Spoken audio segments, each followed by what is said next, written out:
It's time for some pizza predictions. Yes, pizza predictions. Pizza addictions? That kind of sounds like pizza addictions. Though to be fair, that might be somewhat accurate. We Americans are said to eat pizza 3 times a month and eat so much of it as a country, it adds up to 480 gallons worth of pizza a year, enough to fill a 6-person hot tub. I myself am not getting into a hot tub full of pizza, but if you want to scald yourself on some melted cheese and 115-degree tomato sauce, knock yourself out. Anyway, these pizza predictions come out of some research from the good people at Pizza Hut, who just released their 2024 Pizza Trends Report. Drawing on what they say is 60 years of pizza expertise, I'll let you be the judge of that phrase. This new report lays out some of the major pizza preferences from the world's longest continuous democracy, as well as some predictions for what 2024 portends when it comes to flavors and styles of pie that are getting ready to pile up in our nation's jacuzzis. You know pizza's not gonna make you look much better in a swimsuit, right? Anyway, let's start with some pizza preferences. Based on a survey of 5,000 adults conducted by a market research company a few weeks ago, get ready,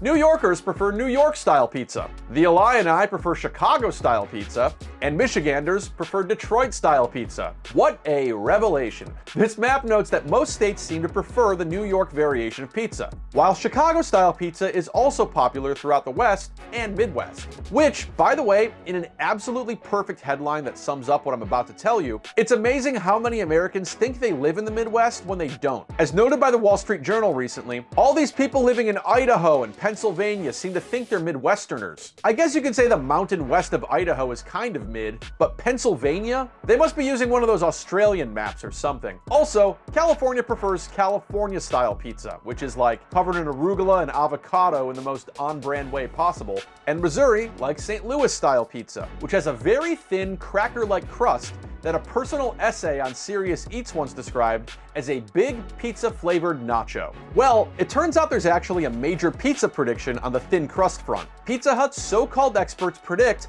thin crust will continue to grow in popularity as consumers look for lighter styles of pizza. Also on the predictions front, the survey says people want sweet and spicy pairings this year too, like hot honey. Hence, more than 1 in 5 respondents admitted they're willing to try pineapple or chili peppers on their pizza. In fact, Pizza Hut says peppers are all caps in this year, from sweet peppers to bold, spicy peppers. And if that's not strong enough for you, grab some pepper spray off Amazon and fire away. While there was also an expressed desire to branch out into other interesting pizza toppings, like artichokes, potatoes, and pickles, respondents did appear to set a boundary of good taste. 14% kiwis should be banned as toppings, 21% said beets, and nearly a quarter said fish. Sorry, anchovies. Sorry, trout. As for pizza habits, 31% of these Americans said they plan to eat more pizza in 2024. Guess they've got to justify that New Year's Equinox subscription or something. Oh, and a quarter of people who responded also said they're willing to try a pizza-flavored cocktail. And if you think a tall, refreshing glass of Domino's sounds crazy, consider this. Last year, Epicurious published this recipe for the pizza anytime. A Bloody Mary bagel bite-inspired cocktail made from vodka, marinara sauce, Parmesan, bagel spice, pepperoni, and more. And in late December, the New York Times published this article of 9 predictions for how we'll eat in 2024, claiming that we'll be sipping our supper this year. Double Chicken Please over on New York City's Lower East Side has their own cold pizza cocktail, along with a rum-based Japanese cold noodle drink, and a scotch-forward Waldorf salad in a glass at $19 a pop. Sounds pretty good, though it's no beef stroganoff.